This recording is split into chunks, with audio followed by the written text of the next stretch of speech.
Bollywood silver screen presenting Geostorm. कहानी की शुरुआत में एक बच्चे की आवाज को सुनाया जाता है जो बताता है कि साल 2019 में बहुत सारी प्राकृतिक आपदाएं यानी कि डिजास्टर्स हुए जिसमें लाखों लोगों की जान चली गई। परिंदों से जानवरों से उनके घर छिन गए और अब पूरी दुनिया का वातावरण भी बदल चुका है।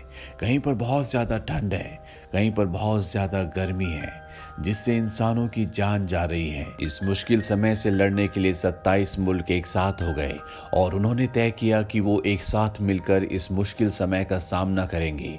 उन्होंने अपने खास वैज्ञानिकों की, खास लोगों की एक टीम बनाई। इस टीम का लीडर होता है जैक। ये सब मिलकर एक मीटिंग करते हैं जिसमें फैसला करते हैं कि ये पृथ्वी की ऑर्बिट से बाहर एक सैटेलाइट भेजेंगे जो पृथ्वी पर होने वाले हर एक मौसम के बदलाव को और हर एक आने वाले डिजास्टर को पहले से मॉनिटर कर लेंगे ताकि इसकी इंफॉर्मेशन इंसानों तक पहुंचा सके। इस सैटेलाइट का नाम डच बॉय होता है। इस सैटेलाइट की खास बात यह होती है कि ये सिर्फ न चीजों को मॉनिटर करती है बल्कि उन्हें कंट्रोल करके पूरी तरह से खत्म कर देती है। यानी कि इसके बाद धरती पर किसी भी तरह का अर्थक्वेक, तूफान, ठंड, गर्म कुछ भी नहीं होगा। सब कुछ पहले की तरह नॉर्मल हो जाएगा। ये सैटेलाइट को अंतरिक्ष में छोड़ देते हैं जो शंघाई में आने वाले एक बहुत बड़े बवंडर को पूरी तरह से कंट्रोल करके खत्म कर देती है, जिससे सबको खुशी तो होती है लेकिन यूएस गवर्नमेंट की जो कमेटी होती है वो जैक से नाराज हो जाती है क्योंकि उसने उनकी इजाजत के बिना ही इस सैटेलाइट को ऑनलाइन कर दिया था। इस बात से यूएस गवर्नमेंट जैक से नाराज हो जाती है। जैक से सैटेलाइट के राइट्स मांगे जाते हैं। दरअसल जैक ने ही इस सैटेलाइट को बनाया है, वही इसका क्रिएटर है। यूएस गवर्नमेंट चाहती है कि पूरी दुनिया को ये सैटेलाइट्स बेचकर वो बहुत पैसा कमा ले, लेकिन जैक उन्हें राइट्स देने से मना कर देता है। इसीलिए जैक को इस प्रोजेक्ट से निकाल दिया जाता है। इस बात से जैक को बहुत दुख होता है। यहाँ पर जैक को ये पता चलता है कि उसके अपने भाई ने यूएस गवर्नमेंट की कमेटी को भड़काया है क्योंकि वो उससे जेलस है। धीरे धीरे वक्त बीतता है और 3 साल बीत जाते हैं। 3 सालों में धरती पर किसी तरह का कोई डिजास्टर नहीं होता, लेकिन 3 सालों के बाद अफगानिस्तान के रेगिस्तान में जो हमेशा बहुत गर्म रहता था, यहाँ पर बर्फ पड़नी शुरू हो जाती है। यहाँ का टेम्परेचर इतना डाउन होता है कि लोग जमना शुरू हो जाते हैं। यानी कि सैटेलाइट में किसी न किसी तरह की टेक्निकल प्रॉब्लम आ गई है और इसकी पूरी जिम्मेदारी यूएस गवर्नमेंट की है।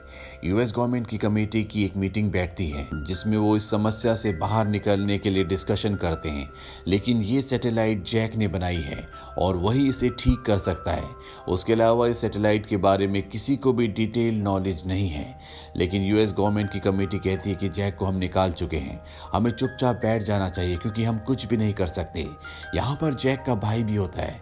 वो कहता है कि मैं जैक को मना कर ले आऊंगा। इसके बाद वो जैक के पास जाता है और जैक से वापस टीम में शामिल होने के लिए कहता है। शुरू में जैक मना कर देता है, लेकिन वो जैक से कहता है कि इस सैटेलाइट को तुमने बनाया है, पूरी दुनिया जानती है कि इसके क्रिएटर तुम ही हो। अगर इसमें कोई भी टेक्निकल प्रॉब्लम आती है या खराबी आती है तो सारा ब्लेम तुम ही पर आएगा। जैक उसकी बातों में आ जाता है और एक बार फिर से वो यूएस गवर्नमेंट की टीम के साथ मिलकर काम करने के लिए तैयार हो जाता है। दरअसल जैक ने अपनी टीम के साथ मिलकर जो सैटेलाइट बनाई है जिसका नाम डच बॉय है, ये एक बहुत बड़ी सैटेलाइट है।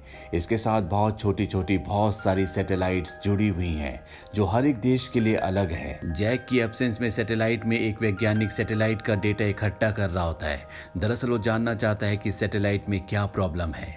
वो सारे डेटा को एक हार्ड ड्राइव में डाल देता है, पर गलती से उसका हाथ एक बटन पर लग जाता है जिससे सैटेलाइट का एक दरवाजा खुल जाता है और वो अंतरिक्ष में चला जाता है, जिससे उसकी मौत हो जाती है।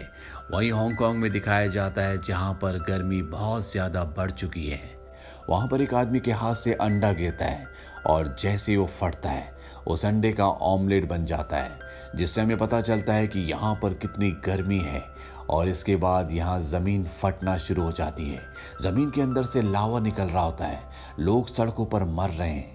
हांगकांग का वो आदमी जो हांगकांग की सैटेलाइट को कंट्रोल करता है, वो जैक के भाई को कॉल करता है और उसे मेन सैटेलाइट यानी कि डच बॉय को चेक करने के लिए कहता है। जब वो डच बॉय में अपना एक्सेस करने की कोशिश करता है तो वो उसके एक्सेस को डिनाई कर देती है। यहाँ पर जितने भी अधिकारी होते हैं वो सबके एक्सेस को डिनाई कर देती है, यानी कि सैटेलाइट को किसी ने हैक कर लिया है। और अगर जल्द से जल्द इन्होंने सैटेलाइट को अपने एक्सेस में नहीं लिया, उसे ठीक नहीं किया, तो पूरी की पूरी दुनिया में इसी तरह के डिजास्टर होंगे। और इसके बाद आएगा जियोस्ट्रोम, जिसके बारे में ज्योग्राफी में सभी ने पढ़ा होगा। ये एक ऐसा तूफान है जिसके बारे में वैज्ञानिकों का मानना है कि कभी न कभी जियोस्ट्रोम इस धरती पर आएगा और पूरी धरती खत्म हो जाएगी। वहीं हांगकांग के उस आदमी को दिखाया जाता है जो जैक के भाई से बात कर रहा था। उसके ऑफिस में कुछ लोग आते हैं, वो उन्हें देखकर छुप जाता है। वो लोग उसका सारा डेटा चुरा कर यहाँ से ले जाते हैं, यानी कि वही हैकर हैं जिन्होंने सैटेलाइट को हैक किया है। वहीं जैक को दिखाया जाता है जो अपने परिवार को छोड़कर एक बार फिर से यूएस की उसी कमेटी के सामने आ जाता है जिस कमेटी ने उसे इसी प्रोजेक्ट से निकाल दिया था। वो जैक से कहते हैं कि सैटेलाइट को बदलते हुए हमारा एक आदमी मारा गया था, तुम्हें पता करना होगा कि उसकी मौत कैसे हुई। साथ ही अफगानिस्तान और हांगकांग में जो कुछ हो रहा है ये सब क्यों हो रहा है। जैक को उसका काम समझ में आ जाता है। इसके बाद जैक हर एक देश की अलग अलग सैटेलाइट को चेक करना शुरू कर देता है। हर एक सैटेलाइट पूरी तरह से ठीक होती है, पर यहाँ पर जैक को पता चलता है कि जो मेन सैटेलाइट है उसे जानबूझकर इस तरह से कंट्रोल किया गया है कि अफगानिस्तान में ठंड बढ़ जाए और हांगकांग में गर्मी। लेकिन जैक को अभी कुछ समझ में नहीं आ रहा होता कि ये सब कैसे हो रहा है। वहीं हांगकांग का वो आदमी जिसके ऑफिस से कुछ लोगों ने डेटा चुराया था, वो जैक के भाई को कॉल करता है और कहता है कि मैं तुम्हें न्यूयॉर्क में मिलूंगा, मैं तुम्हें कुछ ज़रूरी इन्फॉर्मेशन देना चाहता हूँ। जैक का भाई अपने एक साथी के साथ न्यूयॉर्क पहुंच जाता है। वो आदमी जैक के भाई से मिलने के लिए उसकी तरफ बढ़ रहा होता है, तभी कोई जानबूझकर उसे गाड़ी के आगे धक्का दे देता है जिससे वो बुरी तरह जख्मी हो जाता है। जैक का भाई उस तक पहुंच जाता है। वो जैक के भाई को कुछ शब्द बोलता है जो कि वो शब्द होते हैं जिससे पता चल सकता है कि वो हैकर्स कौन है। इसके बाद उस आदमी की मृत्यु हो जाती है। वहीं दूसरी तरफ जैक को दिखाया जाता है जो अपनी टीम के साथ सैटेलाइट को ठीक करने की कोशिश कर रहा होता है, लेकिन उसे कुछ भी समझ नहीं आता। जैक को पता चलता है कि पिछली बार जब अफगानिस्तान के सैटेलाइट को रिपेयर करने की कोशिश की जा रही थी तो यहाँ पर एक वैज्ञानिक ने सैटेलाइट का डेटा हार्ड ड्राइव में कॉपी किया था, पर एक्सीडेंटली वो स्पेस में चला गया था। जैक उसे रिकवर कर लेता है और अब उसके पास हार्ड डिस्क है। हार्ड डिस्क को स्कैन करने के बाद उसे पता चलता है कि जो उनका सबसे बड़ा सैटेलाइट है जिसका नाम डच बॉय है, उसके अंदर वायरस डाला गया है। साथ ही यहाँ पर सभी की लॉगिन आईडी को भी ब्लॉक कर दिया गया है। इसके अंदर इस तरह का वायरस डाला होता है कि जानबूझकर सैटेलाइट्स को एक कमांड दी जाए कि वो अलग अलग जगह के टेम्परेचर को या तो बहुत ज़्यादा बढ़ा दे या पूरी तरह से कम कर दे। इसीलिए हांगकांग और अफगानिस्तान में ऐसा हुआ था। जैक को यहाँ पर यूएस प्रेसिडेंट पर शक होता है। वो अपने भाई से मिलता और उसे बताता है कि मुझे पता है कि इसके पीछे यूएस के प्रेसिडेंट हैं, क्योंकि वो चाहते हैं कि उनका देश सबसे ज्यादा शक्तिशाली हो जाए। इसीलिए वो सैटेलाइट को एक हथियार की तरह इस्तेमाल करके दूसरे देशों को तबाह कर रहा है। धीरे धीरे वो सभी देशों को तबाह कर देगा और इस दुनिया में सिर्फ वही लोग बचेंगे जो उसके आगे झुकेंगे, यानी कि वो अपने आप को, अपने देश को और सिर्फ उन लोगों को छोड़ेगा जो उसकी अधीनता को स्वीकार करेंगे। हालांकि जैक का भाई उसकी बात से कन्विंस्ड नहीं होता, लेकिन वो कहता है कि मैं इस बारे में पता करूंगा। इसके बाद जैक का भाई एक हैकर से मिलता है और जो इन्फॉर्मेशन हैकर उसे देता है इससे जैक का भाई पूरी तरह से हैरान हो जाता है। दरअसल जैक पूरी तरह से ठीक था। कोई सैटेलाइट को एक हथियार की तरह इस्तेमाल कर रहा है ताकि धीरे धीरे दूसरे देशों को तबाह करके कमजोर किया जा सके। जैक के भाई को समझ में आ जाता है कि इसके पीछे पॉलिटिकल हाथ है। वहीं जैक को सैटेलाइट का एक नोटिफिकेशन आता है जिससे जैक को पता चलता है कि जो उनकी मास्टर सैटेलाइट है डच बॉय, अब वो किसी भी सैटेलाइट को कंट्रोल नहीं करती और धीरे धीरे पूरी धरती का वातावरण पूरी तरह से बदल जाएगा जिससे पूरी दुनिया तबाह हो सकती है। जैक यहाँ पर प्लान बनाता है क्यों ना डच बॉय को दोबारा से रीसेट कर दिया जाए, पर इसके लिए उन्हें प्रेसिडेंट की एक्सेस की जरूरत होगी, यानी कि उनके बायोमेट्रिक्स के बिना इसे रीसेट नहीं किया जा सकता। और इस वक्त प्रेसिडेंट के बायोमेट्रिक्स इन्हें नहीं मिल सकते क्योंकि वो इंटरनेशनल मीटिंग्स के लिए बाहर गए होते हैं। जैक अपने भाई को ये बात बताता है। वो कहता है कि मुझे लगता है कि प्रेसिडेंट ने ये जानबूझकर किया है। अब उसके भाई को भी उस पर यकीन हो जाता है और वो प्रेसिडेंट की एक्टिविटीज पर नजर रखना शुरू कर देता है। जैक का भाई बहुत परेशान होता है, इसीलिए वो अपने सीनियर के पास जाता है और उससे कहता है कि दुनिया जल्दी खत्म होने वाली है, ये जो कुछ किया जा रहा है ये जानबूझकर किया जा रहा है।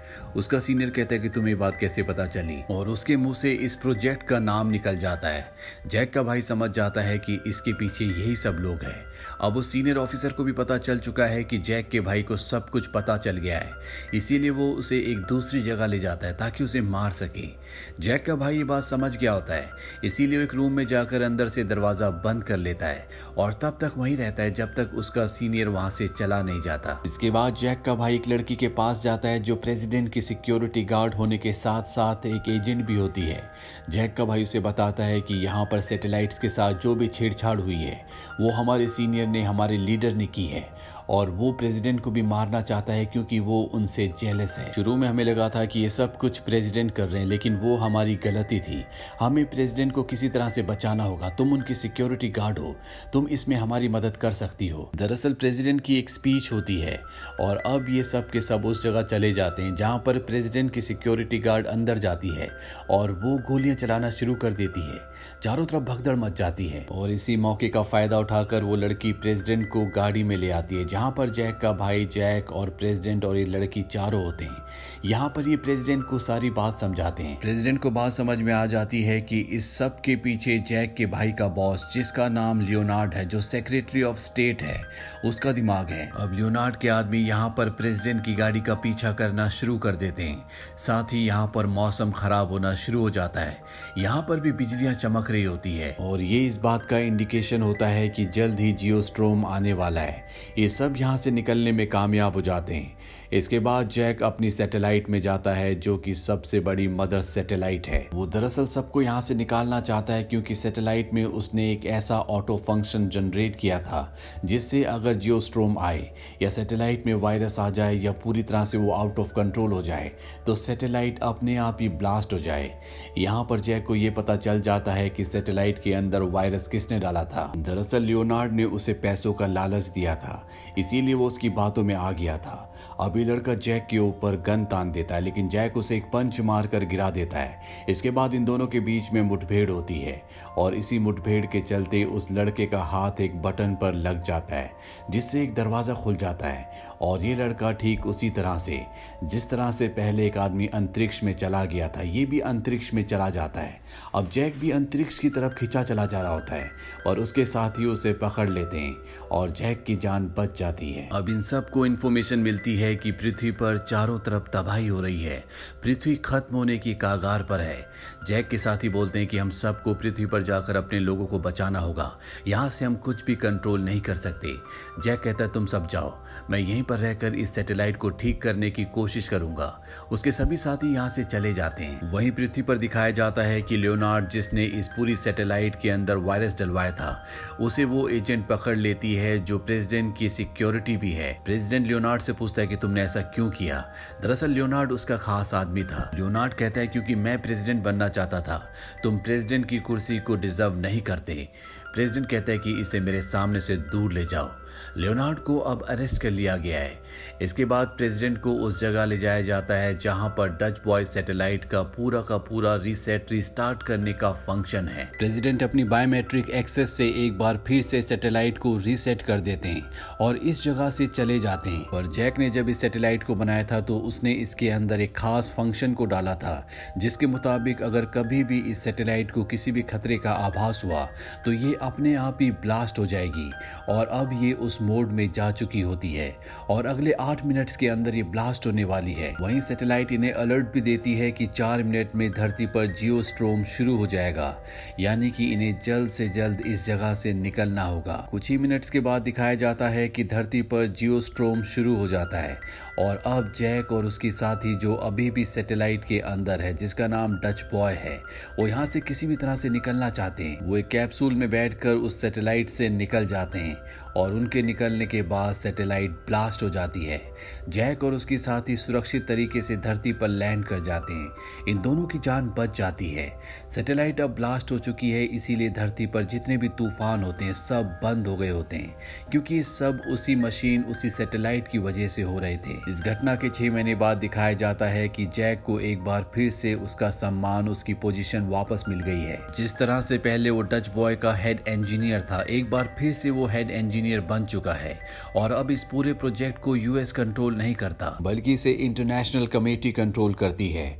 जैक का भाई जो पहले उसके खिलाफ था, अब वो भी उसके साथ हो चुका है। जैक का किरदार हमें सिखाता है कि इंसान के अंदर अगर धैर्य, ईमानदारी और अपने काम के प्रति लगन हो तो उसे इस दुनिया में कोई भी रोक नहीं सकता। ऐसे इंसान न सिर्फ जीवन में तरक्की करते हैं बल्कि वो दुनिया की भलाई भी करते हैं। तो ये थी पूरी कहानी फिल्म जियोस्ट्रोम की।